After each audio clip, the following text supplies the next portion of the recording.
They're running fast, you know? Temperature-wise, hey, good morning, everyone. We've got your weather conditions at this hour. It's a nice and cool start. Believe it or not, we're actually picking up a little bit of moisture, especially areas along the coast. The relayer, it's back.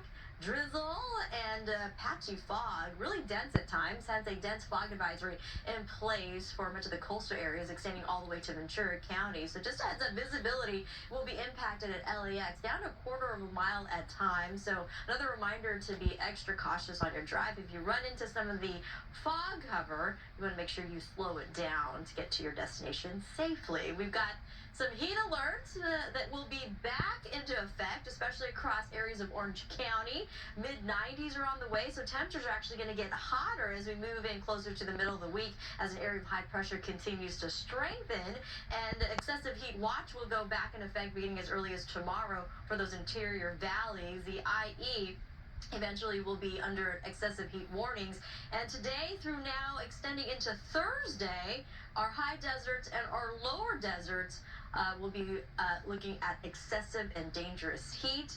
Again, there's this area of high pressure and those descending winds and compressional heating is elevating our temperatures to being very hot. So it's a prolonged heat wave and it'll stay in effect all the way through at least Thursday. So we'll be watching our weather conditions very closely and high fire danger as well. A red flag warning also remains in effect till about 6 o'clock this morning. We also have eyes on Hurricane Beryl.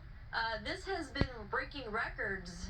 We're looking at Category 5 last week through areas of the Caribbean, and it's marched its way now into the Gulf of Mexico and now making landfall just a couple of hours ago across the southern portion of the Texas coast at Matagorda.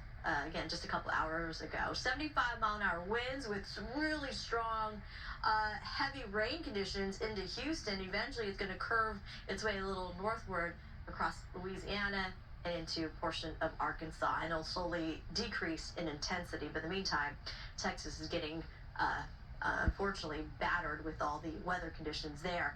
For us back here at home, outside of the heat, we've got that patchy morning fog and drizzle. Not out of the question that we might see similar conditions tomorrow morning, but look at the big warm up. We go 80s today, 90s around the corner. Triple digit heat does continue elevating to 107 for valleys. Even our mountain communities will be under an excessive heat warning. You can see here why. Temperatures, yes, the higher elevations like Big Bear Lake could be looking at 92 degrees today. Temperatures 1 teens for the high deserts, and our lower deserts will continue with the pace of 120 plus degree temperatures. Palm Springs this past 4th of July, offices of Jacob and Ronnie, call jacob.com.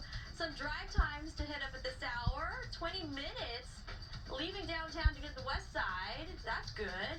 And getting back to work, northbound 110 from 405 is just going to take you 15 minutes. So it's a pretty quiet morning on the roads outside of the dense fog advisory for both LA and Ventura County coast. Now here's a look at some other traffic hotspots.